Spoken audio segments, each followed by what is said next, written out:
I'm Nick Knudsen, joined by Will Miles. Welcome to Stand Up and Holler. On tonight's episode, the Gators kick off fall camp this past week. We'll discuss a piece in the Orlando Sentinel written by Edgar Thompson about Graham Mertz. Then we'll do toss-up section. Will's got a new series coming out about toss-ups, about the games we see as toss-ups this coming season. And of course, we have to talk about conference realignment that's been all over the sport, changing the entire structure of the sport. Will, how's it going, man? Going all right. It's nice. You have a new microphone, so now we can actually do an episode. We skipped an episode last week because it turns out the technical support for Read and Reaction just as you and me, and kind of limits what we can do sometimes when things go wrong. But the good news is it wasn't live, so we didn't have you croaking on a laptop. On a laptop. That's mic. why we don't go live. That's why we don't go live. There's some live stuff. There's some live stuff coming up this season, I'm sure. But so it's good to have you back, man. Yeah. Good to be back. Good to be back. Let's jump in here to fall camp. The Gators are back on the field.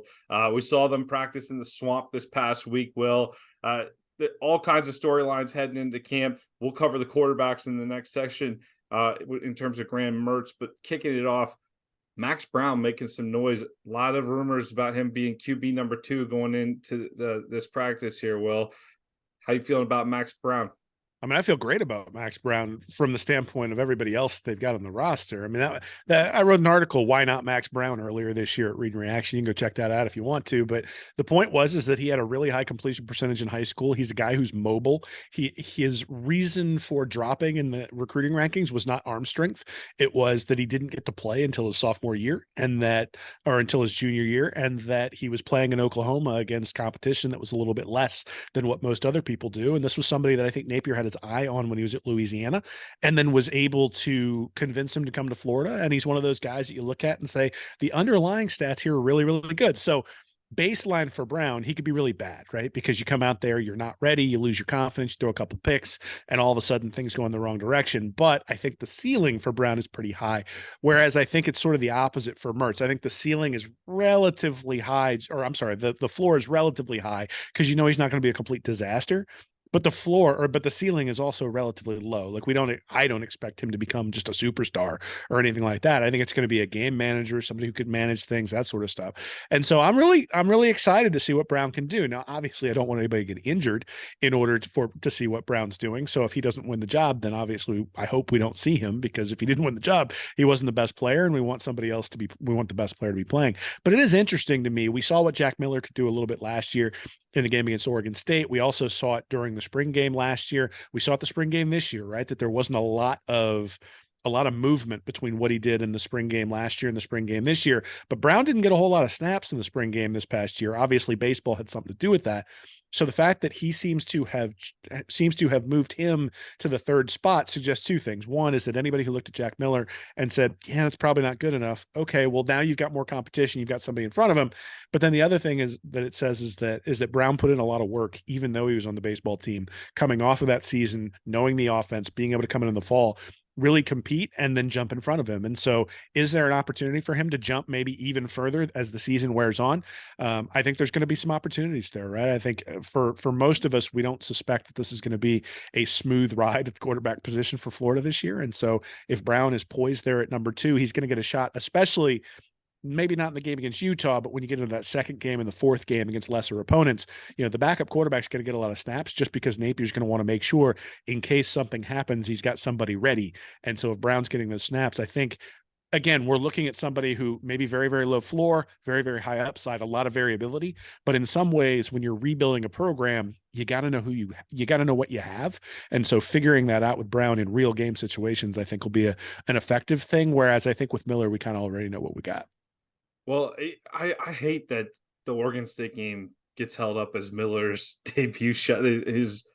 Any real type of analysis is held against Miller for that game, because I think that game was not really I don't think that was a great representation of what he can potentially bring to the table. However, I think he falls into the Mertz camp of not sure the ceiling's that high, but I think he might have at least some kind of floor to offer to at least make the offense somewhat stable. I mean, maybe, but see, that's the thing is like I already mentioned the spring game 2 years ago, and then this most recent spring game. Have we seen anything that makes us go, yeah, that's special? I think what we've seen is a guy who's relatively late getting the ball out, doesn't necessarily make decisions right when he should. I think the ball gets out when it gets out, it's late, which gives the opposition an opportunity to pick it off. He's usually thrown to the right spot, but it's usually late, and so when you got a guy out there who's late, you hope to see that develop over time. In the spring game last year, the Oregon State game, and then the spring game this year, it was sort of the same story the whole way through. So it's not just that one game against Oregon State, though certainly, again, if you expect or think you're going to need a quarterback who can separate you from other people, Florida had some opportunities in that game against Oregon State, and there were some throws that Miller missed in that game against Oregon State. And that doesn't mean that Florida would have won the game, but the game could have been a lot closer. The complexion of the game could have been very different had he been able to take that step forward. If Kyle Trask had come in and had played in the game against Oregon State, I think Florida probably would have acquitted That's a itself tough better. comparison there for Jack Miller. Well, I'm just saying, like, Jack Miller, you're naming one of the all-time best guys to step in a tough spot like that. But with Miller, no. You're misstating. Hold on. Is it an inexperienced problem with Miller, or is it a Miller problem? That's I guess I'm trying to define here. It's a Miller problem because right, when Kyle Trask came in against Kentucky, we knew. Right. And it took him a while, right? Like there was some inconsistency there, and there were some growing pains that first year in 2019, but you knew. And then it was a question of could he take a step forward from that 2019 performance in 2020?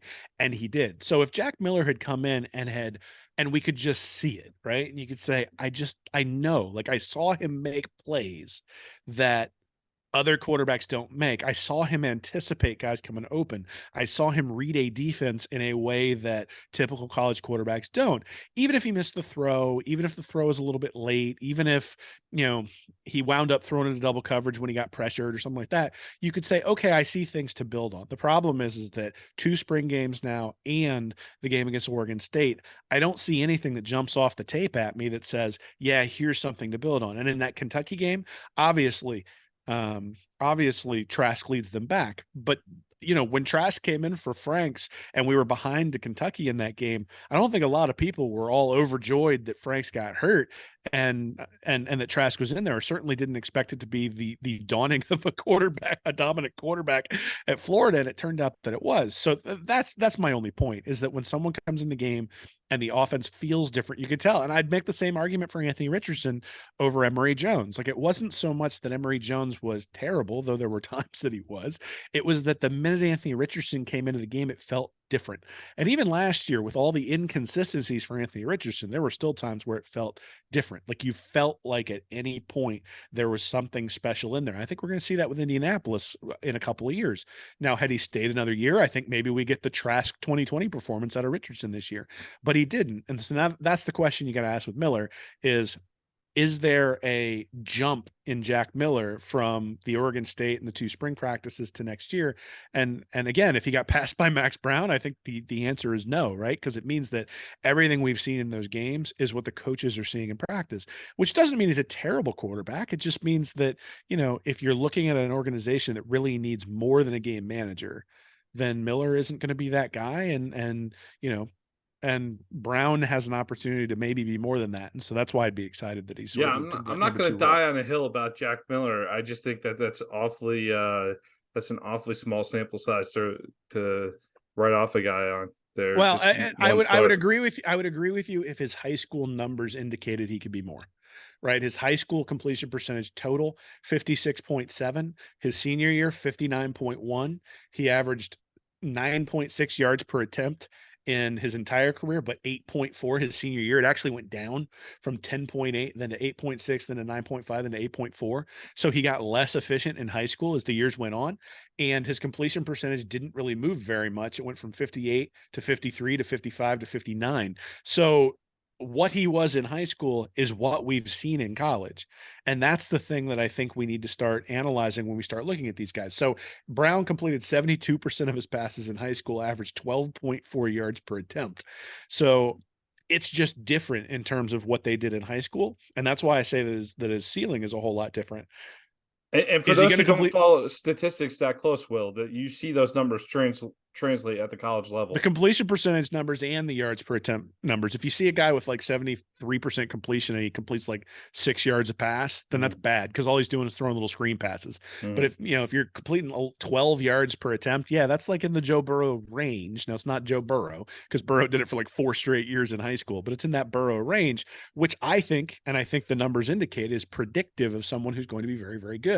So, you start looking at Miller and you go, look, he's you don't want to ignore your eyes or the statistics. Like I would give him a much longer rope if he had Brown's high school pedigree or at least high school statistical profile coming in that one Oregon State game. But the fact that the Oregon State game and the couple of spring games just support exactly what I expected to see makes me go, all right, it's what I expected to see.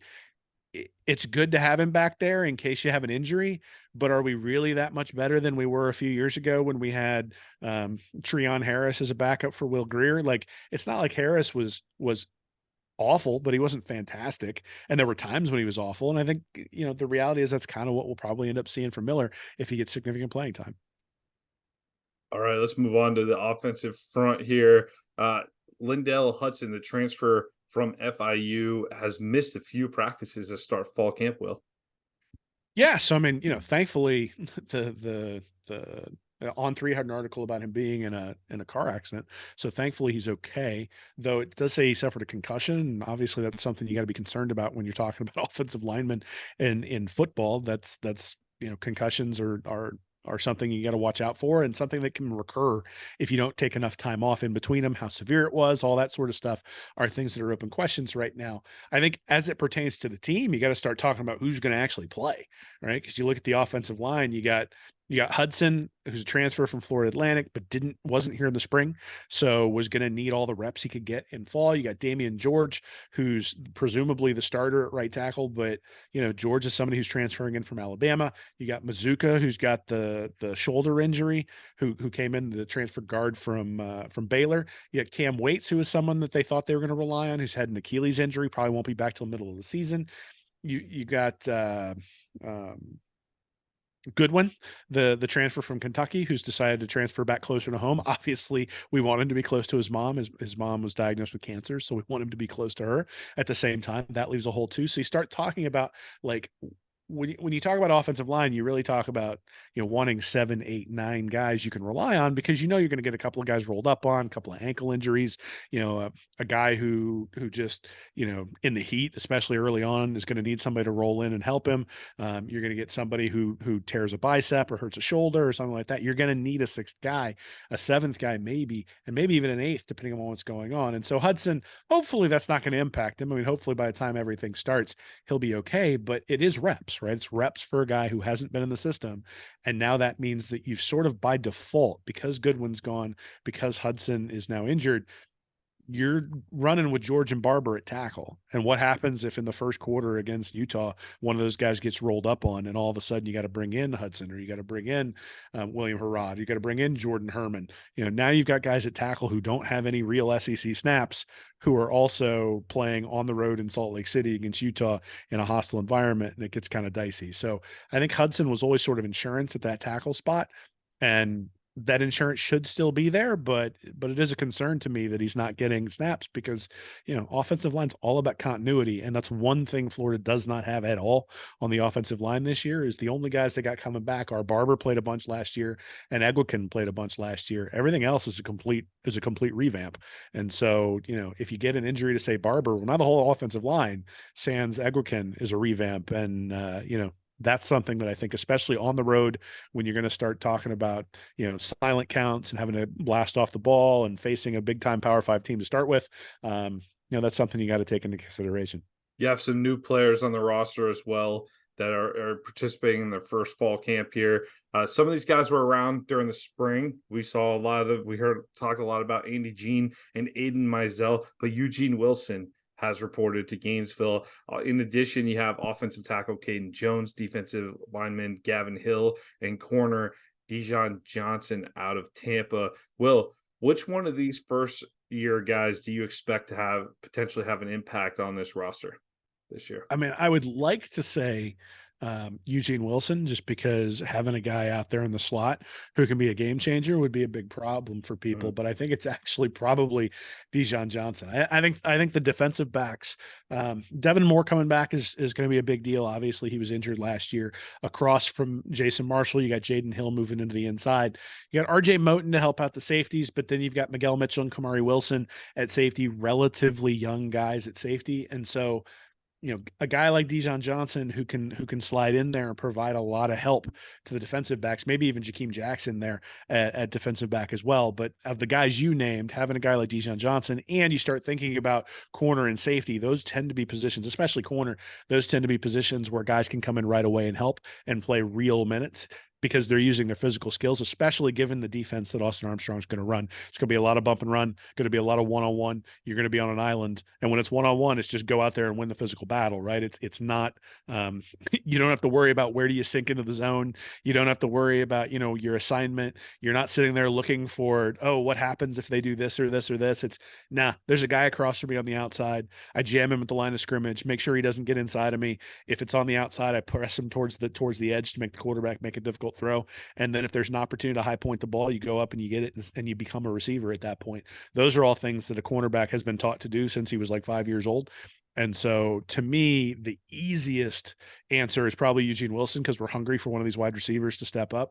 But the one where I think the impact can be felt earliest on is Dijon Johnson at the corner position. The Ohio State flip from Wharton High School here in Tampa.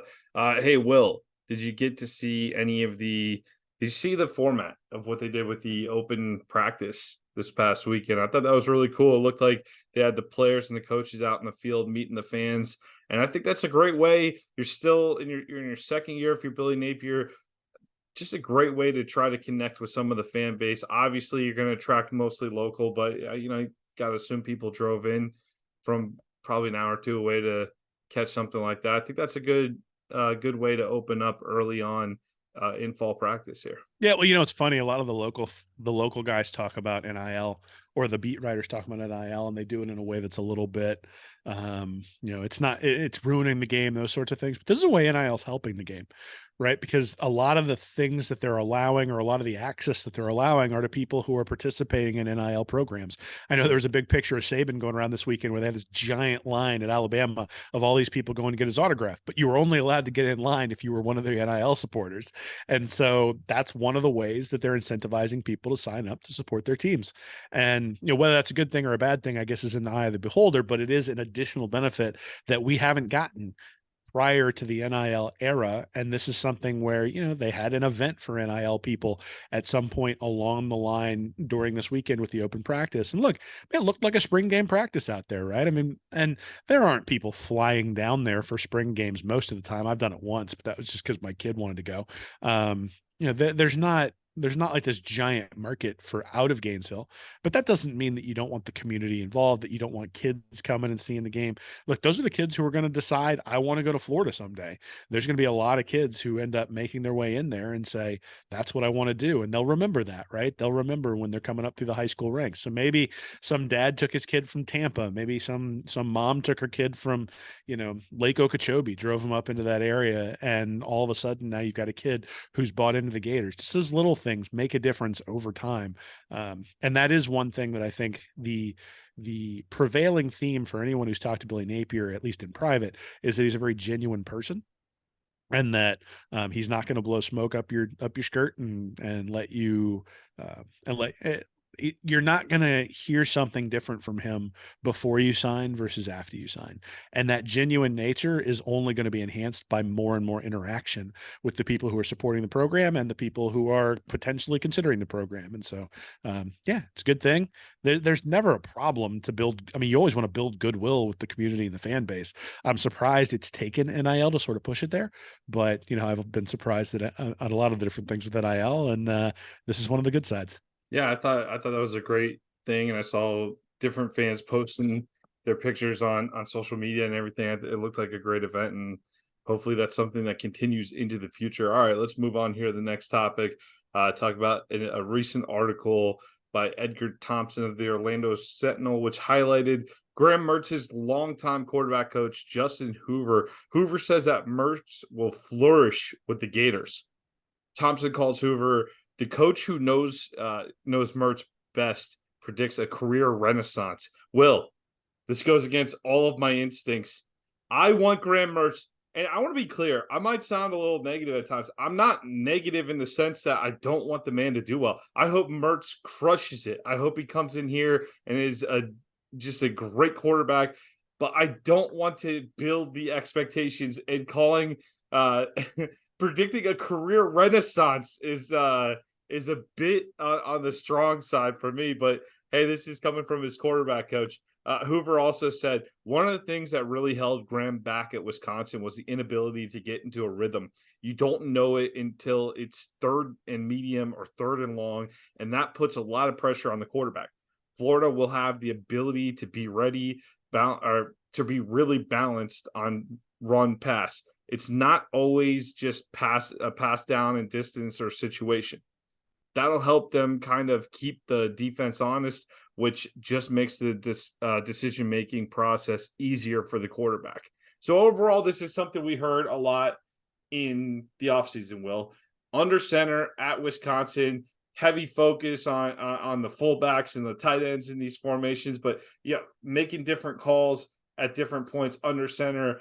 Mertz was a shotgun quarterback who let it rip in high school. Big adjustment to him going to play at Wisconsin. It was one of the things that attracted him to Wisconsin, ironically, because he wanted to learn what he felt was more of a pro system that he'd see on Sundays, but really seemed to have issues across the board in many areas at Wisconsin, not just Mertz, but the entire program at the same time. But they're thinking this is maybe a system that's going to fit Mertz a lot better. It is an argument we've heard this past offseason, but this is what I love about sports, Will. You can talk, but on August 31st, they're going to step on the field at Utah, and we're going to see how it looks, man.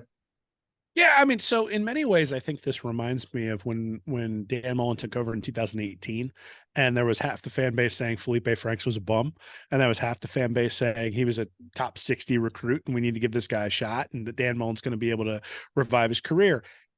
Felipe Franks played really well in 2018, but he was also incredibly inconsistent. And that season, though it ended at 10-3, could have really easily been 7-5, depending upon a few things going their way. I mean, they had like a miracle win against South Carolina where there was like that weird bad snap. Weird bad snap on fourth down that Franks just throws a miracle up to, I think it was Grimes. I think it was Trevon Grimes who caught the ball and then fell forward and was able to get a first down on a fourth down. And all of a sudden the offense couldn't be stopped. And from then they just sort of ran through everybody. Now, the one thing I will say about that particular year is that P. Ryan was a beast there at the running back position, and that Florida was able to run the ball, especially those last 4 or 5 games of the year. And so Mertz kind of fits that same mold. He does not have the same arm that Felipe Franks did. Not a lot of guys have the same arm that Felipe Franks did, but he's got plenty of arm talent. He was the 65th ranked quarterback nationally when he came out, which is kind of where Franks was. He completed more balls than him in high school, but only 62% overall his junior and senior year. Franks was at like 58%. His yards per attempt was 9.3 in high school. Franks was up around 12. So I looked at Franks and said, he's kind of a hit or miss, and we'll know pretty quickly like what he is when he comes out there. And you could see some things in that 2017 season when everything was falling apart that Frank, like I said earlier about Miller, like you could see some things. There were some reasons to believe that Felipe Franks could be a good quarterback, or at least an effective quarterback, but I didn't think he'd be a great one. And I think that's what I sort of see with Graham Mertz. As you look at the Wisconsin tape, and sure, it really sucks to have to throw on 3rd and 8 all the time. Austin Armstrong talked about that this past week in one of his interviews, where he was talking about getting to 3rd and 2 and essentially preventing that as the defense. And certainly on Wisconsin's side, they couldn't run the ball, which changed things a lot. I get that that's what they're talking about here. Florida should have a pretty good running game, assuming that the offensive line has some continuity with ETN, with Montrell Johnson, and with some of the other guys they brought in there. But I don't see some like giant renaissance where we're looking at quarterback rankings in the 180 or 175 range. He had a QB rating of 135 last year. Overall, he's at 128. He's thrown 773 passes in college football. So if you're going to see a gifted quarterback who can raise the level of his team, we would have seen it already in 773 passes. And so, yeah, if Florida is able to put him in positions to succeed, then he will be able, it'll be just like in 2018 when they put Felipe Franks in positions to succeed. And all of a sudden, all Franks had to do was take it. And that South Carolina game when he was shushing the crowd was sort of that moment where he realized, I don't care. I'm not going to let them boo me anymore. Or if they boo me, I'm just not going to listen to it.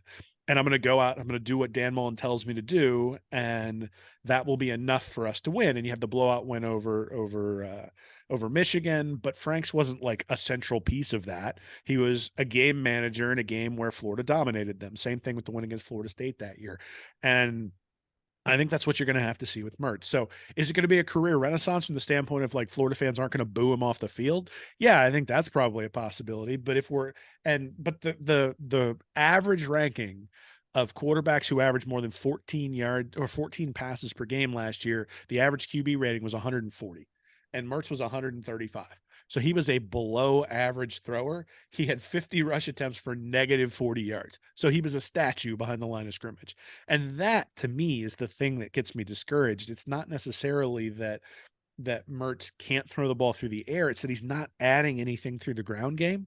And since he's not adding anything through the ground game, he has to really improve through the air in order for it to be a net positive for Florida. Can he do it? I mean, yeah, that's the argument, right? The argument is that the Wisconsin offense was terrible, that Chris got fired, that he's coming to Napier's offense, and all of a sudden things are going to be all roses and daisies. But I'm also looking at a track record last year of a guy like Anthony Richardson who goes in the top 10 in the draft, top 5 in the draft, and was incredibly inconsistent within this same offense. And so the idea that we've got a quarterback whisperer who's going to all of a sudden raise the play of everyone, I think is probably a misnomer. Now, the one thing I will say is Billy Napier was incredibly risk seeking in the first 3 or 4 weeks of the season last year. That Tennessee game especially is one where he went for it on every fourth down, and he kind of knew that's what he needed to do. And at some point along the season, that risk, like he became really risk averse. Like the risk meter just completely changed. And I think some of that had to do with the amount of trust that he had at the quarterback position. And we saw it, right? We saw the Jekyll and Hyde with Anthony Richardson, where in the first half he'd look unbeatable, and in the second half he'd look terrible. Against Kentucky and Florida State, we saw that happen. And so that is the one thing that I think Mertz really brings to the table is I think there's going to be a level of trust between Mertz and Billy Napier that is different than the level of trust he had last year. And so one thing you might see, especially early on, is that risk meter. I think that's something we should look at in that Utah game. Are they going for it on every freaking fourth down, even when it seems like it's kind of a risk to go for it on fourth down? Or are they still kind of, sometimes we go for it, sometimes we don't, all that sort of stuff. If that's the case, I don't think you get a lot more out of Graham Mertz than what you got at Wisconsin. If he allows that risk meter to all of a sudden trend up, well, now Armstrong made a really interesting comment this week in his post-practice interview, where he said that once you get on the plus side of the field, 3rd and 4 is now 2nd and 4, because the analytics tell you to go for it. And so are they going to start treating it like that? I think last year they just tried to, especially the second half of the year, they just tried to get a first down on 3rd and 4. And they didn't really go for the jugular. And the question will be this year, do they go for the jugular when they're sitting there at 3rd and 4, because they know they're going to go for it on 4th and 4, and they trust the quarterback to be able to do it? If that happens, then Mertz can be a really effective player in here. But is he going to be, are we going to be seeing Hendon Hooker? I don't think so. No Heis Mertz for me in my future. Though I will say I put $20 on him for Heisman because the odds were really good. So if he plays great in the game against Utah, I will not make the same mistake I did last year with Anthony Richardson and let that one ride. I'm cashing it out right away. I think that with Mertz, you have that strong ground game. If he can be a guy that just keeps the defense honest enough for that ground game to excel, that'd be great. Now, if you're talking about you look at it, you go back and watch. I just watched a lot of the Wisconsin games this past weekend here. He's under center a ton.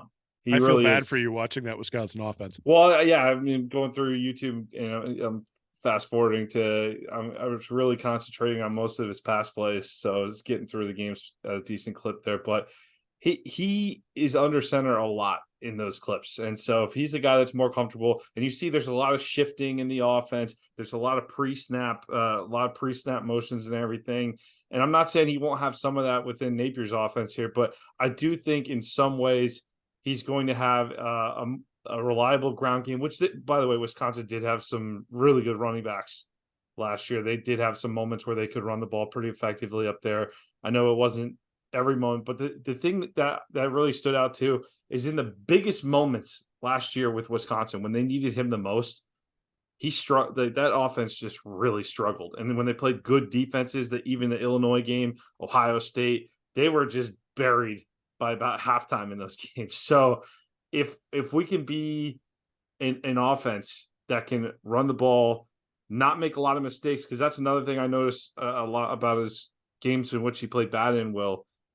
Like, there was a lot of instances where he's just throwing it into coverage, making a couple dumb throws here and there. He actually can rip it pretty good, particularly over the middle of the field. I actually thought he was pretty solid over the middle of the field. He's good. He's good on a roll, and a lot of times, but there's times where he tries to get creative and do a little too much, and then all of a sudden the big mistake occurs. And if he can avoid that type of play and just make quick, smart decisions and not and focus on not turn the ball over a whole lot, be that game manager, like you said, I think Billy Napier can find a way to squeeze something out of Mertz, maybe more than what we're expecting.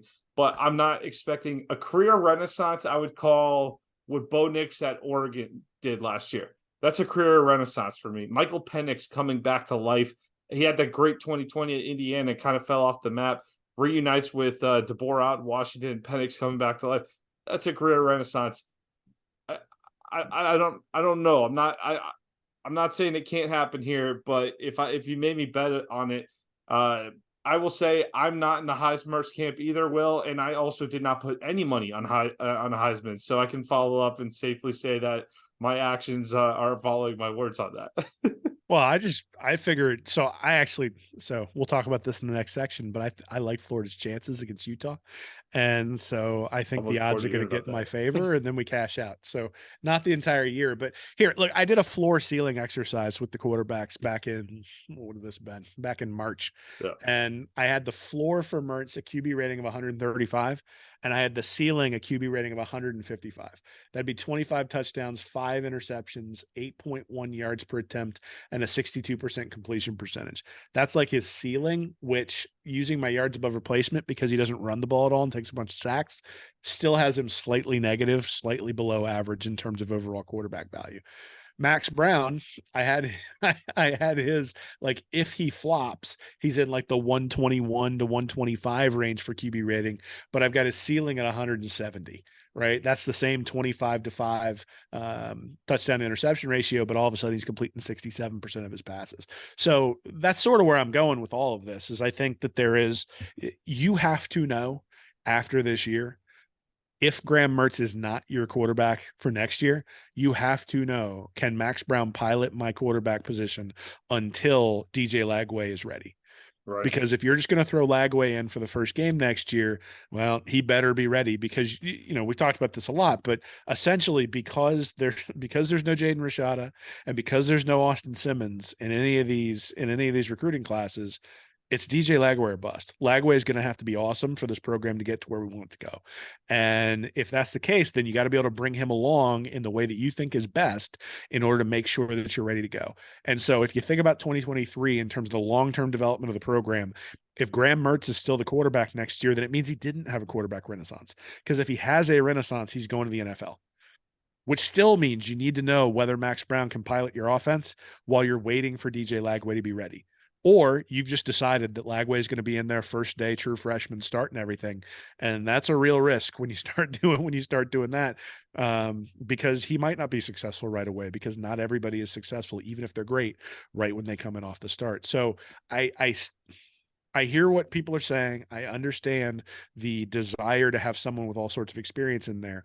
But if you look at what I want to learn out of the 2023 season, I think whether Mertz is the Wisconsin Mertz or whether Mertz is a former or is back to his high school self and able to make good decisions, I think is probably irrelevant really in the long-term success of the program. Obviously, we want to win as much as we can this year. And look, Brown has to beat him out if he's going to start. You don't play a worse player just because he's a younger player. You play the guy who's the best guy who can help you win. But I think overall, the question of whether he's Wisconsin Mertz or whether he's this advanced player, affects us this year. But other than that, long term for the program, I don't know that it has a whole lot of impact on the health of the program. I think I said this in the preseason magazine, but the only thing scarier than this quarterback room with Graham Mertz leading the way might be this quarterback room without Graham Mertz here in Gainesville. So that's just something to keep in perspective. I know, like, I'm careful what you wish for. Is that what you're telling us? I'm with you on the Max Brown thing. I like Miller. I think we're relatively on the same page there. I was just trying to defend him earlier to say not the most sample size, not the biggest sample size there to judge the guy on. I don't want to bury him based off of one performance in a couple of spring games there. So I think he deserves more of an opportunity than that. But I'm glad that we do have a guy that started at a solid Big Ten program. He's played difficult road games. How he's played those road games, I'd be really pleased if Graham Mertz was our backup option. I'd be really pleased if Mertz was our backup. Right, if he was a security blanket for someone else, that would be more exciting, I would say. But I do think that he is a necessary option going into the season. Yeah. And I think this article from Thompson talking to his coach, hey, I'm glad the coach is optimistic, but yeah, I don't think we need the weight of expectations on Graham Mertz. I'm actually trying to do Graham Mertz a favor here and not build up the expectation. Like, come out and surprise, let the guy surprise us. Let the guy go into Utah, lead two opening touchdown drives, and us go, wow, all right. Like, that's what I would like to see from Graham Mertz, and I hope we get that, Will. But I'm not going to be the guy pumping expectations on that. We'll see how it goes, and I'm definitely rooting for the guy. But, Will, speaking of that Utah game, let's move on here to the toss-up section. In our preseason magazine, we did win, loss, and toss for each game on the schedule, and we do that as a way to say, hey, this I don't want to totally project this as a win. The toss-ups, I don't totally want to project this as a win, but I'm not writing it off either. There's definitely that scenario where, like, Will calls the Utah game a toss. I personally called that a loss on the Utah game, but we have a couple other agreements in there. I got Tennessee as a toss-up, for example. At home, I like that. Our odds better in that one. But with Utah, Will, you're going to do a whole series of articles here on these toss-up games. How do you want to start with the Utes? Well, so first off, the series is going to be leading up to the season. There will be a longer Utah preview that week, but the Utah game.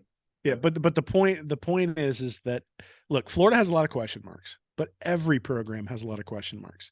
And so when we look at these things and we look and go, oh, well, Florida lost Anthony Richardson, and they switched from Patrick Toney to Austin Armstrong, and you've got all these different wide receivers that we're relying on, and the offensive line is having turnover, and all of that is true. But every other program also has some of the same type of things that are going on. So we need to keep that in mind when we get negative about our own program in saying that everyone else has these things that they're not quite sure about either. Mm-hmm. And the thing I'm not sure about actually is, and I think Rising is going to play, right? But the question I have is Rising going to be Rising? Because when you actually look at his stats, his throwing stats, not that impressive.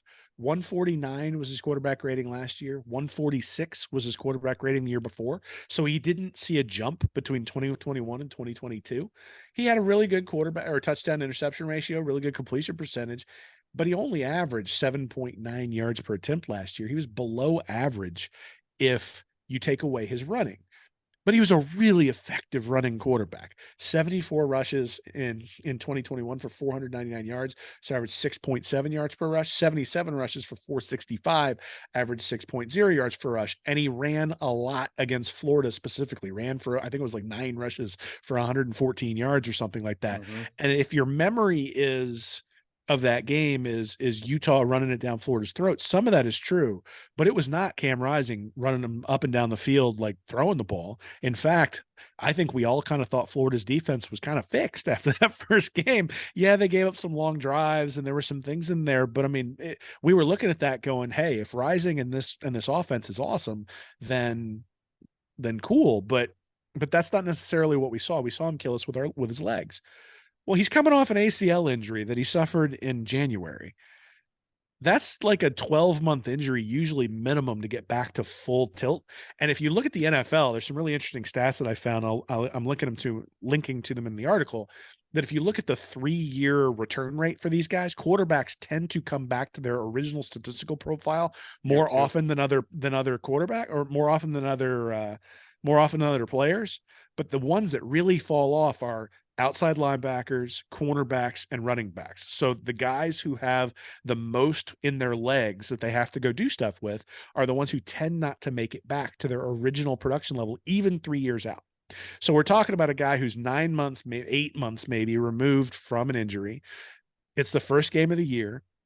They're not even sure he's going to play because of the injury, which makes me think that even if he's back there, he's going to be stationary. They're not running read option for Cam Rising on the third play of the game coming off of an ACL injury.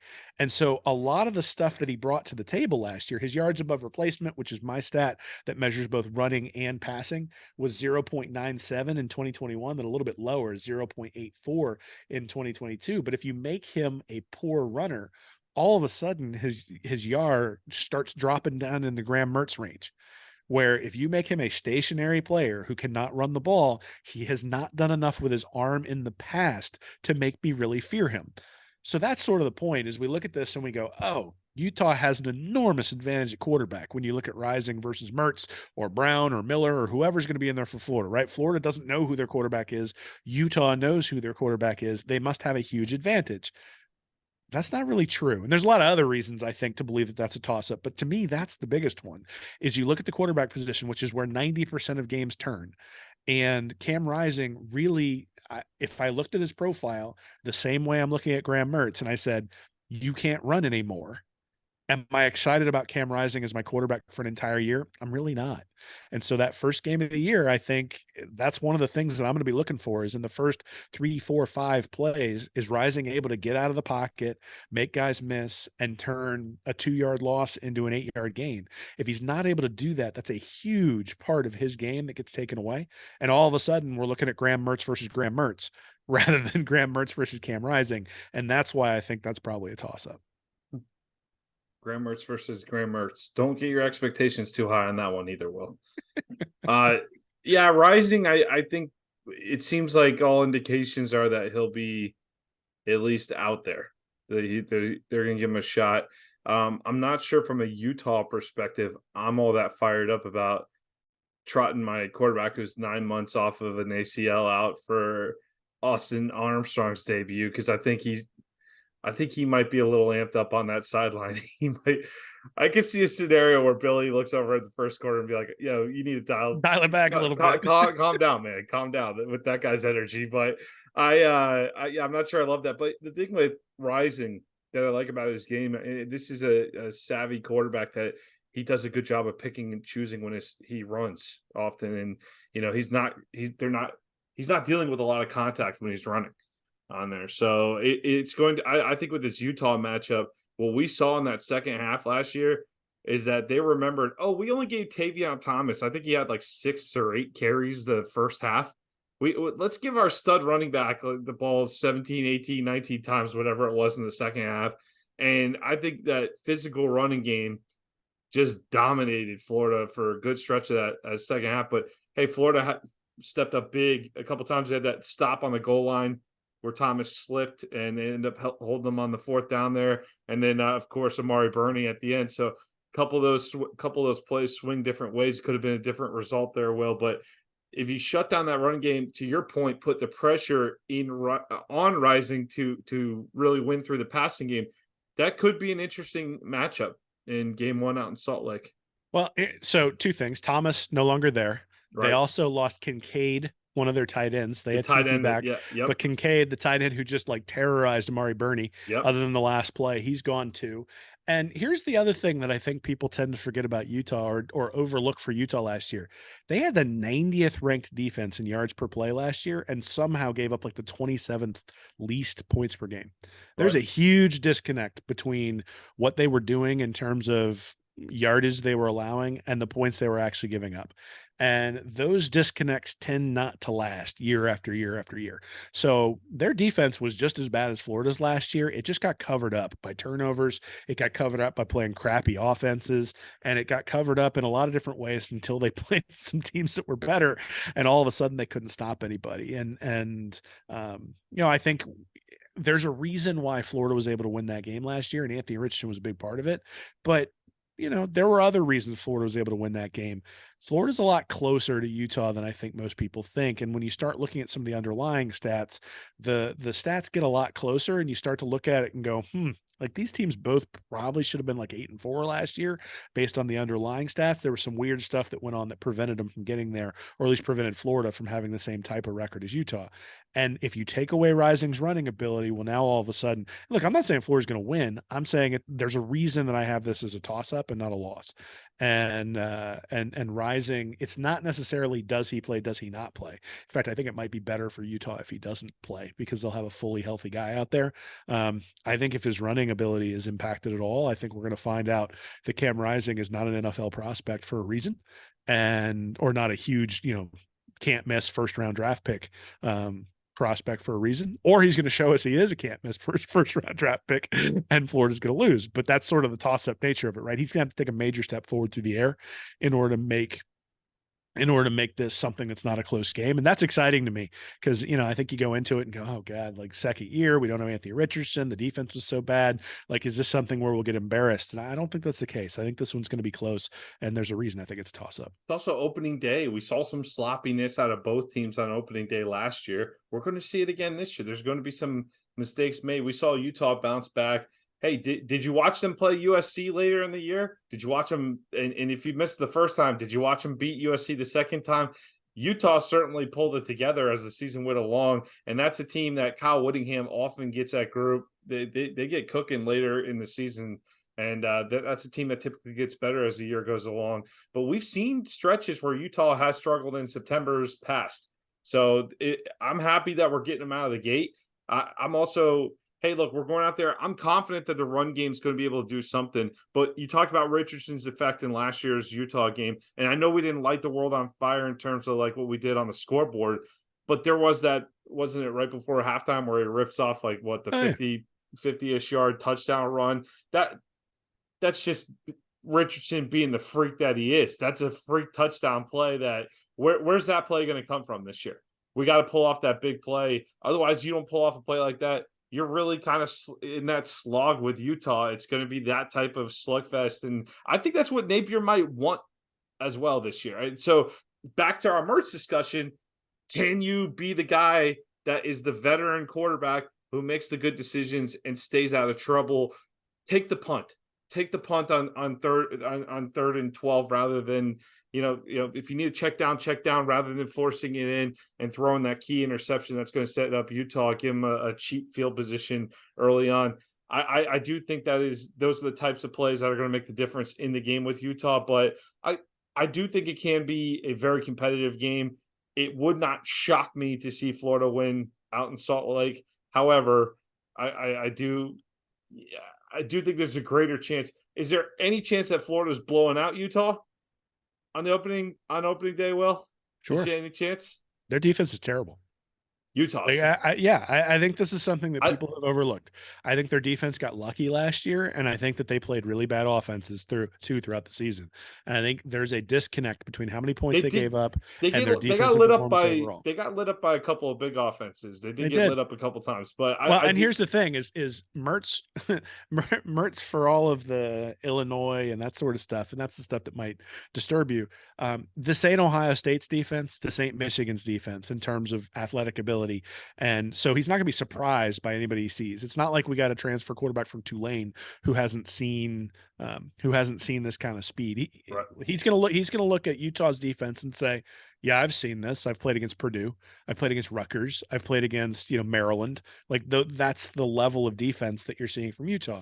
Now, look, maybe they've improved a lot this offseason. I'm hoping Florida's defense has improved a lot this offseason. But everybody speaks about the Florida defense like it's like we're lepers, and then looks at Utah and goes, oh, well, they won the Pac-12. They must be great.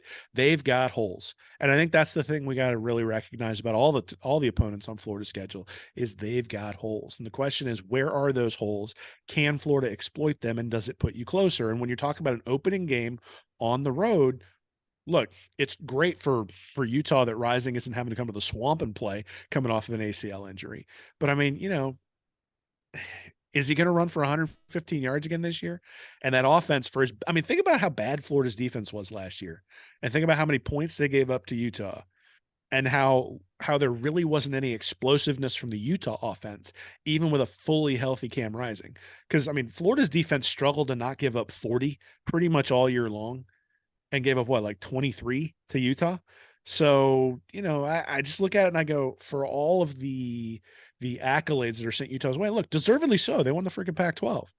But, there's a reason why the Big Ten and the Big 12 are now absolving or dissolving all the Pac-12 schools, because there's only a few of them that are worth taking, and the rest of the dregs are just sitting there. And when you get 3 or 4 bye weeks during the season, it becomes a little bit easier to be able to get up for the game against USC. Yeah, not a ton of respect for the 2-time defending Pac-12 champions, but not a lot of respect for the Pac-12 across college football, as we've seen in recent weeks as well. I will say, so give me your split on Florida Utah. Let's see how much trash you're talking here on this toss-up, where you're inspiring a little confidence out of me, Will. I'm not gonna lie. I'm going to take Florida straight up. I've already bet on Florida straight up. Florida straight up. They're 7.5 point underdogs. I have taken them against the spread already with a fairly generous bet. It's nice to be in Pennsylvania where that's legal, but listen, I hope you're right. I'm rooting for you 100%. I'm about 70-30 that this is going to be a Utah game. The Utah win. There's no, I don't think there's any way, and I'm gonna regret saying this, but I don't think there's any way Utah beats him by more than a touchdown. If you can get 7.5 points, I think you take it. I don't think there's enough explosion on the Utah offense to make Florida pay for some of the mistakes they'll make on defense. And Armstrong is going to get some big plays. That is his history. His history is he's coming. Like, I watched him. But you're having faith in that with the Florida defense. I'm at a show me state with the. No, I'm telling you that what I'm telling you is Florida's defense and Utah's defense were about equal last year. So as bad as Florida's defense was, point total wise, that wasn't true. But in terms of just the overall underlying statistics that I care about, I thought I think they're pretty close. Maybe Utah was a little bit better because Florida was so bad, but they were pretty close. And I think that's what ends up getting. And I think Utah's offense is not explosive. I think they were able to put Florida's defense on its heels at times last year because Florida's defense was so bad, but everybody else who played Florida's defense last year just shredded them, and Utah didn't with a healthy Rising. So if you're asking me, like, what percentage do I put in this game? If this was a neutral site, I tell you, I think Florida should be favored. If it's at Utah, I think it's probably 50-50. I mean, I really do think this one's a toss-up. I will not be surprised if Utah wins the game. I'd be shocked if they win by more than 7. The optimistic Will Miles. Hashtag optimistic Will. Let's start a pattern here for 2023. Well, let's not talk about recruiting then. I'm in on that. Yeah. Well, recruiting, number 3 in the country right now, right? So you're doing okay there too. So we'll see. There's an article coming in September 1st on that one. So we'll see where we are there. All right. Well, we got a little bit of work to do there, but maybe optimistic will still be around for that one. Let's go into the conference realignment discussion. Will, lot to talk about. One of the big movers and shakers earlier in the week was when Colorado first made its decision to bolt from the Pac-12 to the Big 12. My favorite analysis of this move was from Oregon coach Dan Lanning, who said, "What did they ever win the Pac-12 again?" That was about the best analysis. Right before Oregon bailed from the Big Ten. Right, yeah. And then Oregon a few days later gets in the Big Ten with Washington in a move that was really talked about for a good year here. I'm going to be honest. The Pac-12, it died the day that USC left. And I don't care about UCLA because they got the tag along credit because they're in Los Angeles and they're absolutely the little brother in that scenario. So you took the Los Angeles schools. from the Pac-12. That was the heart of Pac-12 country right there for many, many years. And I know that Oregon's been up and USC's been down of late, but USC is the crown jewel of that conference. So as soon as you ripped USC out of that conference, it was fairly dead. Well, I'm hearing a lot of interesting takes on this here. There's a clip going around from Eli Drinkwitz talking about whether or not the kids were consulted. Who did anybody ask the kids? And he's getting a lot of praise for his point on Twitter. A lot of people are saying that Drinkwitz is really hitting the nail on the head, and he's doing a good job here of pointing out some of the craziness that's been going on in college football. I realize that a lot of people have a lot of strong emotions about a big conference like the Pac-12, looking like they're on their final legs here. But it's hard for me to listen to the head coach of Missouri, who just did the exact same thing. This school that just did the exact same thing about a decade ago in conference realignment, who's been at every school he's coached at since he entered the college rank. He's never been at one school for more than 3 years, a 3-year stretch. And when he's out there talking about what's good for the kids, I can understand that. And he was really talking about non-revenue sports outside of football, like your softballs and volleyballs and all that. But I'm always suspicious of people. I was taught in my life, Will, if someone says it's not about the money, it's probably about the money, right? If someone says, what about the kids? They're probably not really thinking about the kids either. So it's an interesting perspective from a coach who seems to want to use this moment to get on his high horse about something, who has a $6 million deal. And if he has a decent season this year, we'll be looking at signing an extension to be commenting on the state of college sports in the way he did.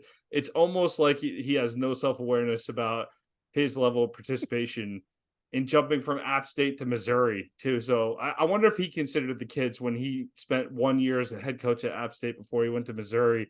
But it's a little bit crocodile tears in this whole scenario, Will, from a lot of these people that are pretending like not even a decade and a half ago, the Pac-10 they did expand to 12 teams. They swiped Utah, they swiped Colorado from the Big 12.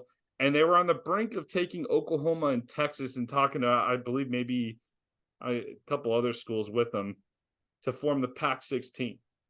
So not even a decade and a half ago, they are the aggressors. The Pac-12 was the aggressor on the expansion trail.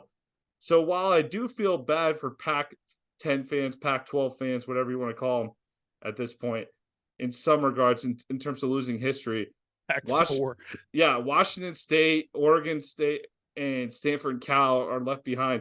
Every single time there's been realignment in college sports, there are teams that have been left behind. It's not the death of a program, though. We just saw TCU play for a national title this year. They were in the Southwest Conference for many years. They got left out of the realignment process when the Big 12 was formed. Are they doing okay? They're doing fine. And Washington State, Oregon State, some of these schools, how many of these schools, look at Vanderbilt, for example. If the SEC had to contract and some of the SEC schools got picked off and Vandy got left out, is anybody feeling sorry for Vandy? Are they like basically Vandy was born into the SEC conference in 1933, and they've just held that spot. Unlike Tulane, unlike Georgia Tech, Vandy was smart enough not to give up that spot. The SEC it didn't become the SEC because of Vanderbilt. They're just kind of here. So you're looking at this in a really interesting way, which I think is wrong. But you've been laughing at me for years now, because ever since this conference realignment started, I kept telling you that Rutgers was like the crown jewel of the teams that were going to be in here. And so if the Big Ten dissolved, and that's the leadoff point in trying to prove me wrong in an argument. Yes, that's the leadoff point. The crown jewel of something. Yes, Rutgers isn't even the crown jewel of New Jersey, man. They're not even the crown jewel of New Jersey. Go ahead. Go ahead. Yes, I'm going to keep going since I let you go for like 3 minutes and you said nothing of substance. But anyway, so why did they pick USC and UCLA? USC has a lot of panache, obviously, but why did they pick UCLA? It's because the Los Angeles market can sustain two big time programs. Why do you take Washington and Oregon? Because those teams flood money into Seattle and flood money into Portland. And so the big time cities on the West Coast are the ones the Big Ten just went after. So if you start thinking about where's the expansion going to come from, I know there's been a lot of talk about Florida State. Clemson is the one that makes the most sense to me if you're going to pick a team from the ACC, because that's the Charlotte market. Like, and Vanderbilt's not going anywhere because that's the Nashville market. And if you look at where people are moving right now, COVID has really accelerated this, but if you look at where people are moving, Charlotte is like one of the fastest growing cities in the country.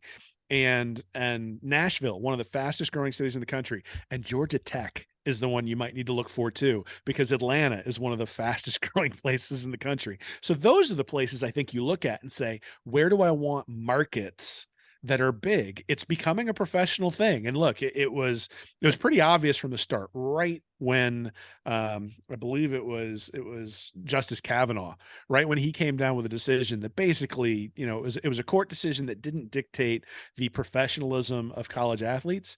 But what it did was it made it very clear that the Supreme Court would not be favorable to the NCAA in anything that actually got to the Supreme Court.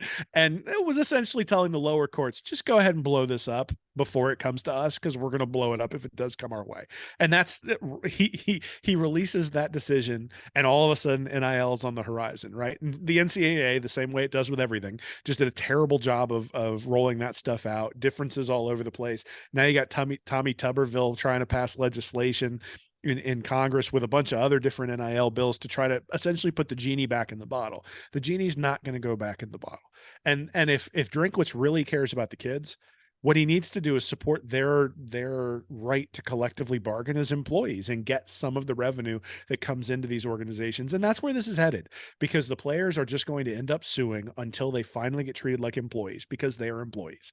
And until people finally acknowledge, and what's going to happen is that you're going to see consolidation for an organization that can then break off from the NCAA as its own entity, whether it's 30 teams, 40 teams, 50 teams, 60 teams, whatever it is. It's going to be an organization that breaks off from the NCAA, has its own rules, has NIL rules, but then also collectively bargained stuff. They'll be associated with the university. You'll probably be allowed to take classes, but let's be honest, like the degree programs for athletes have been watered down over the years. And with that whole North Carolina scandal where they weren't showing up to class and weren't turning any papers, and where all of a sudden all the basketball players were passing. I think there will be some consideration for the NCAA attorney. I think that's one of the things that might dictate how the realignment occurs. But that's all that's happening is the power is getting hoarded in different spots. Now, thankfully for Gator fans, Florida is a central piece of the Southeastern Conference, and the Southeastern Conference has the leadership position when it comes to building whatever this super system is going to be. And though Gainesville is relatively small, the reach of Gator Nation is bigger than any other entity in the state. So, if you told me Florida State or Miami, Florida State's the obvious one. You're going to leave the Canes out because the Canes have history, but University of Miami, from an alumni perspective, is not really all that big compared to Florida and Florida State. I think if you asked me who to go after in the ACC, I'd tell you it's Georgia Tech, it's Clemson. Maybe you go after Syracuse, because that's, again, that sort of New York market. It's also the journalism capital of the world, so hopefully you can get some favorable coverage on ESPN if you do it that way. I just think it's like, look to the big cities, look to the big markets, and not necessarily, like, I don't think Syracuse is a big market because Syracuse, New York is some huge market. It's because New York State and New York City are enormous. So, what's the school in Philadelphia? That's a big place. What's the one that feeds in there? Penn State's the one that feeds in there. It's the big school. You probably don't, you're not getting anything from the University of Pennsylvania. So those are the things you have to start looking at, is understanding, okay, where are the big cities? And then where do you want to pick off the organizations that are in those big cities? So Missouri is an effective piece because it's essentially St. Louis, right? Vanderbilt is an effective piece because it's Nashville. And the SEC did not bring in A&M and Missouri because they love Texas A&M and the history of the Aggies, and they love Missouri, and hey, it's a journalism school. That increases our grade point average for our football programs. They brought in Missouri and they brought in Texas A&M because they wanted a foothold in Texas and they wanted a foothold in Missouri because those are big growing markets that they feel like they can exploit when it comes time to do this sort of stuff. Do And you that's think why they're in a leadership position. Missouri consulted their students before giving up regional rivalries with Kansas and Iowa State and Nebraska? I don't think that occurred. No, I don't So think they cared. well, yes. So you're standing there in your Missouri shirt and your Missouri hat, bemoaning the system that you and your school actively participate in. And by the way, for the record, if I could draw it up, I would keep the Pac-10, the Pac-12. I'd keep, I'd bring back Big East football, man. I like the old setup in a lot of ways. But if this is what the future is, it's always been heading this direction to some extent. College football has been morphing for the better part of 40 to 50 years. They're doing it a little bit slowly. It's happening so fast in the last few years. And I know you already brought up Brent Kavanaugh, Will, so we try to stay off politics and we try not to go down that road on this show. But I wonder the extent of the effect of a lot of the decisions to really shut down conference play in 2020 had on revenues that are still being felt out there, where you lose essentially, would they play like 4 games in the Pac-12 that year? The SEC played what? Like Bama is out there ripping off 12. Florida played 12. Florida played 12. Like, that's what I'm saying. You lose essentially an entire season of revenue. And some of those games were canceled out west and everything. You know what it really is in different some of those different states. But I wonder how much of that accelerated all of this decision. And I've heard stuff from a lot of the podcasts I follow and everything else, and I've heard about Fox having a big role in this because they do the Pac-12 and the Big Ten and all that. And I'm sure it's a lot of things being driven by TV, but to pretend like that we are just tearing apart all this tradition, we've been tearing it apart for my entire lifetime of following college football. We came in as kids. What's the first season you remember of college football, Will? What's the year? Let's see, probably 88. 88, right. So what was that? That was Notre Dame won the national title, I think, with Rocket Ismail. Tony Rice at quarterback, right? Lou Holtz. Rocket Ismail, yeah. Yeah, so my first season I really remember a lot of is 1993.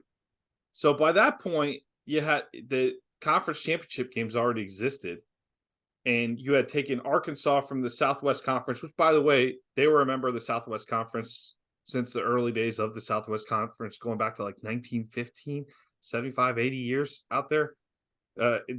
But they felt alienated by all the Texas schools, so they go to the SEC. South Carolina joins the SEC in 92, expands to a conference championship game, which was unheard of in college sports at the time.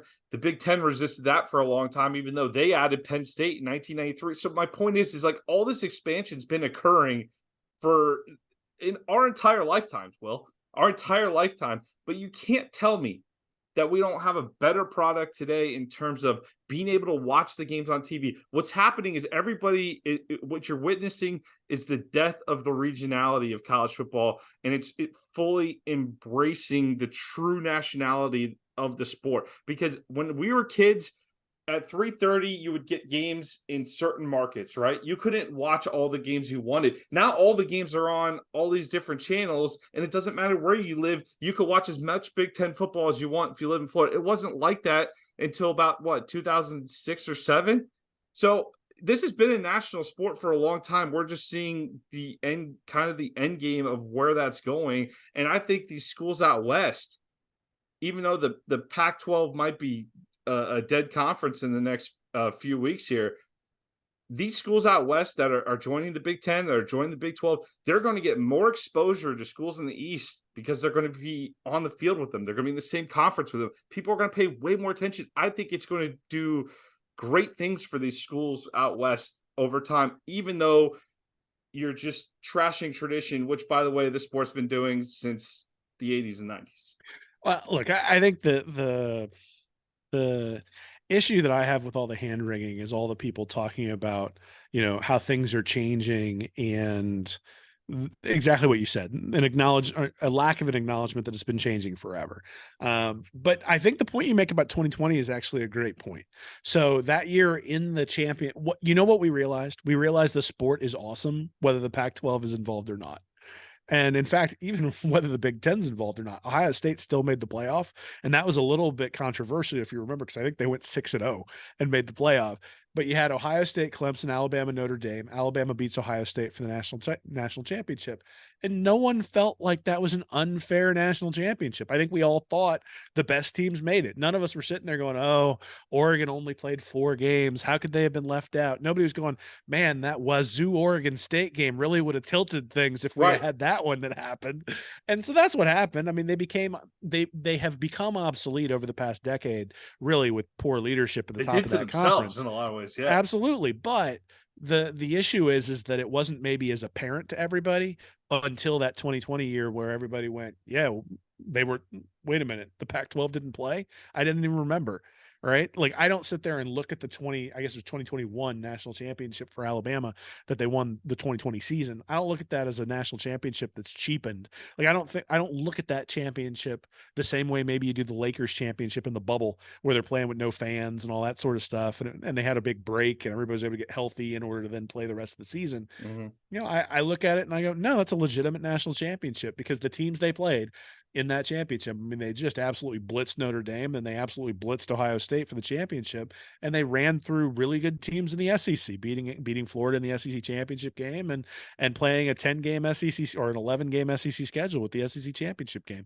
So there's nothing cheap about that national championship, and since you can play a national championship that's not cheap without those teams, what does that say about the value of those teams? And that's really what we're seeing.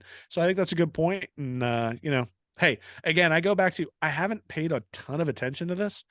I mean, I've paid attention because I pay attention to college football, but I haven't really dove into it that much just because Florida's in prime position. And that's the only one that I mean, I guess I care about Virginia Tech a little bit, but they're going to get left out because it's like the middle of nowhere, Virginia. Now they do for now though, Will, for now, maybe like, I think that's, it's a very short-term outlook to look at schools like an Oregon State or what. I'll give you a good example. You look at like a Cincinnati, right? Cincinnati, they're getting ready to join the Big 12. The Big 12 seems pretty safe after the moves they made recently. So they're going to hang around and they're going to keep their schools somewhat relevant within the sport of football here. But until the Big 10 and the SEC poach them for the top 40 or 45 in the sport. Sure, but I think Cincinnati has made a good case for itself over the past decade of football. But they got left out in the cold because you had schools like Pitt and what is it, Syracuse, and I forget the last one in the realignment, but like Vatech, Miami, Boston College, Pitt, Syracuse, those Big East schools that dipped out and basically killed Big East football for the ACC. So we've seen and that was considered a quote unquote power conference. And those are heavy quotes on the difference is those power conferences 15 or 20 years ago weren't getting contracts for billions of dollars. Right. And the contracts at $1 billion mean that you're going to have television rights that justify those sorts of things. So if you look at like where the NBA is going pretty soon, probably they're going to expand into Seattle and Las Vegas is probably where they're going to expand. So a UNLV is actually a team that I would look at and go, that'd be attractive to me if I was a Big Ten, if I was in charge of the Big Ten, because I get the Las Vegas market. We'll call the UNLV Rutgers game the Will Miles Bowl. Well, again, I think all you got to look at is what are the cities that have professional football, basketball, hockey, and baseball? And if those 4 teams have a university that feeds into that city, then that's who you want. And if they've got some history in college football, then great. But Tallahassee, Florida is not a space that I look at and go, oh, what an attractive television market. Now, Tuscaloosa, Alabama. But the product is far superior in Tallahassee than it is in many of these other locations you're talking about. That may be true, but in terms again, of a football product. Right, but I think you're looking at it from a short-sighted perspective, which is that, yes, Florida State has a history, but these leagues are going to be able to rely on the Gators and the Crimson Tide and the Auburn Tigers and Ohio State Buckeyes for history. They're not selling history; they're selling eyeballs. And so, if you Florida State would bring eyeballs more than a UNLV. on Maybe, that. but not necessarily long term, because you need places where, again, like, who are the people who are going to, like, yes, Florida State, Florida would bring a lot of eyeballs to us, and there's a lot of from So us, and there's a would lot of history there. FSU, LSU to open the season, and FSU. I mean, come on, man, you'd be a little. That's No, I'm not. What I'm saying is that long term, and again, I think you have to look at this long term. Long term, UNLV will end up being a recruiting dynamo in a top 40 league, right? They'll beat a team that gets left out pretty easily. Like, if you get the opportunity to play, when this turns into 40 teams that are fighting for the national championship, you don't even have to go to school. And then you've got lower divisions that play football that have gotten left out of the top 40, or again 45, whatever that is. I think Rutgers becomes a much more appealing option than Virginia Tech, who gets left out, or than Virginia, who gets left out, or whoever gets left out of that top 40. Your recruits are going to look at it and say, I want to at least have a chance to play for a national championship. And then what's going to happen is you're going to have collective bargaining, which means you start bringing in salary cap structures and all those other things, which is going to turn it into like the NFL, where the only team that sucks continuously is Jacksonville. And so, yeah, that's great that you've got teams that are just awful year after year after year after year, but that rarely happens. And then you get a guy like Trevor Lawrence, and hopefully for your sanity, Jacksonville can turn it around. But it's going to turn into this is why I liked what happened at Vanderbilt a couple years ago, where they brought in Barton Simmons as a general manager to help out yeah. Clark Lee. Because I think that what's going to happen is these big time college programs are going to turn much more like NFL programs, where the general manager might be more important than the head coach. And I think you can make a case that Bill Belichick, for all that he does on the field, the fact that he's also the general manager of that team has a lot to do with the success that they've had, not just that some of his trading down strategies and manipulating of the salary cap and getting rid of guys before they become too expensive and all those sorts of things have had a major impact on the Patriots' ability to be successful. Now, obviously, it helps to have Tom Brady. And in the college ranks, you're going to have turnover, right, every 4 years or so, depending upon how long these guys actually stay. But look, in the next 5 years, no, I don't think UNLV is going to be an attractive place or an attractive game that everybody like pencils on their calendar. But I think if I'm looking 15, 20 years out, I'm looking at the places where people are moving. I'm looking at the places that have multiple professional sports, and I'm looking at places where the university feeds into those major cities. So Clemson's really close to Charlotte. They're a way more attractive property to me than even a team with better. Like, if you told me UNC Charlotte was available, I might be like, huh, like, it's a team in Charlotte. That's interesting. But by that logic, you would say the Miami Hurricanes have the biggest draw there No. for college football. No, not at all. South Florida, Not at all, because Miami is not filled with people who went to the University of Miami. Miami is a small private school with a relatively small alumni base that isn't just pumping people into Miami. In fact, I think you could make the case there's probably more Gator grads in Miami than there are Hurricane grads, just because of the size and the breadth of the school. And that's what I'm talking about. I'm saying that if you've got, so same thing for Pennsylvania. Like, Philadelphia is by far the biggest city. Pittsburgh is the second biggest city. Penn State is the program that you would want for television reasons, because Penn State fills the entire state with alumni. And so the alumni network for Penn State is extraordinarily large. So if you're looking for eyeballs and you want Northeast and you want the Pennsylvania area, you would go with Penn State. You wouldn't go get Drexel or Temple or one of the teams that's in the middle of Philadelphia, even though Philadelphia is the most densely populated place. You'd find the team that has alumni that filter in. Want a school that produces a lot of eyeballs for football, even if they play in Tallahassee versus Las Vegas, for example. But they don't produce enough eyeballs. Oh, man. Underestimating them. I hate that you put me in position to defend Florida State, man. It's not natural. I don't enjoy it, but that's an outlandish statement there.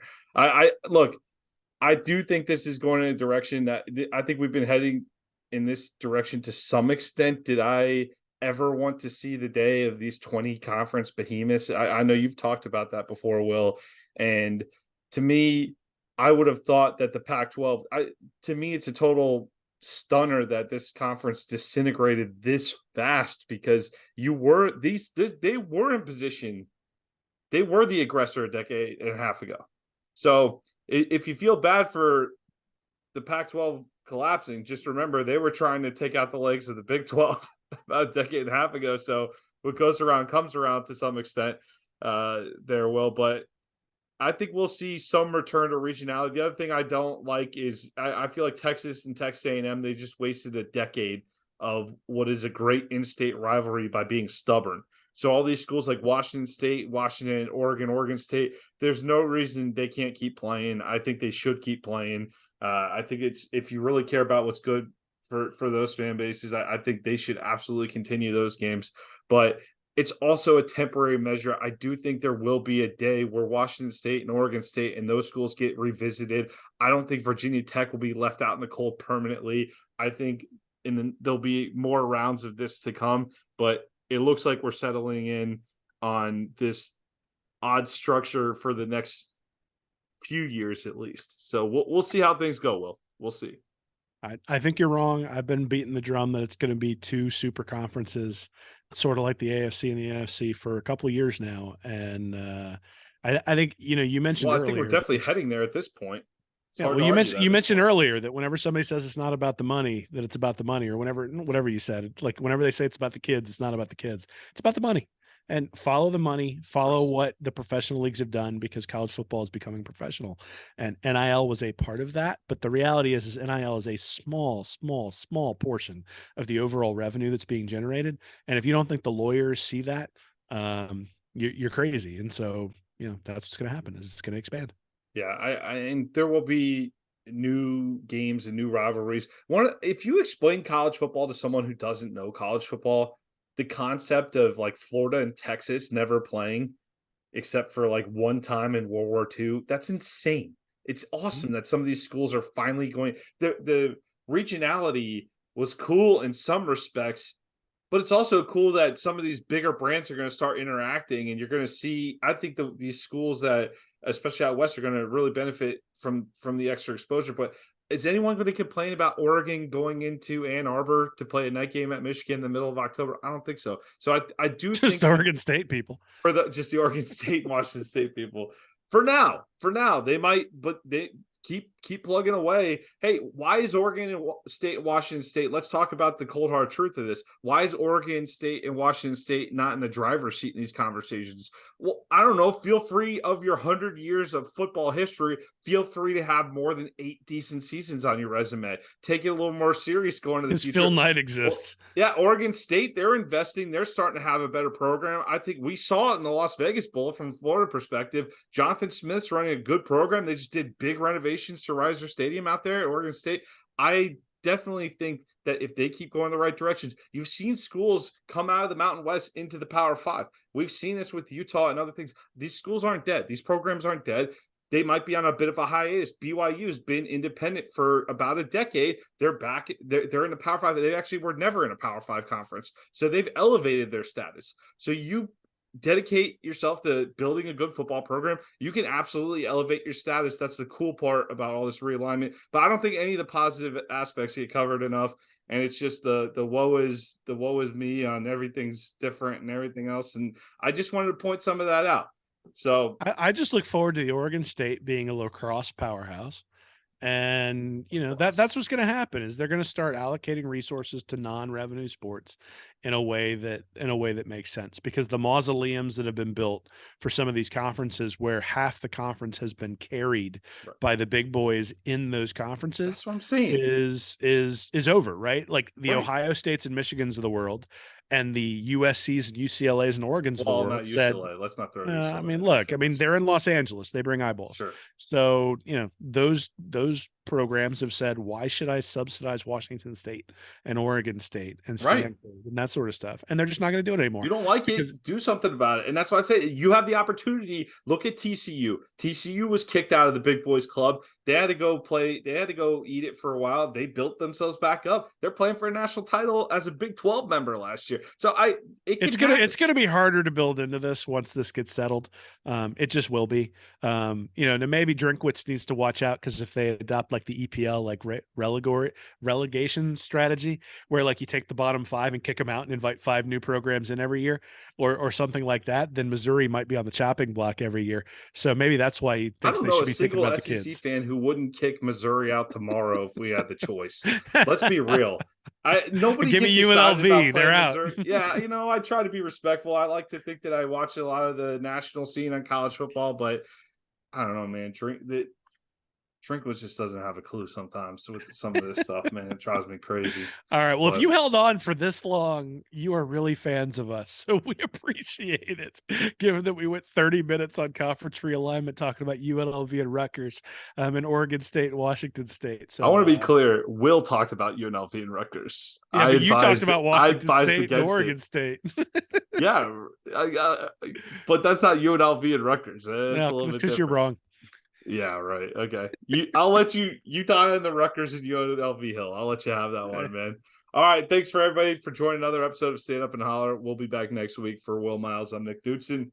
Have a great week and go Gators. Hey, everybody. Thanks for listening to Stand Up and Holler. If you're interested in more information from me and Nick, you can go over to readandreaction.com. You can like and subscribe our YouTube channel here at Read and Reaction, or you can go to patreon.com/readandreaction to support us, get extra information, and we do Ask Anythings over there every once in a while as well. So check us out. Thanks for listening.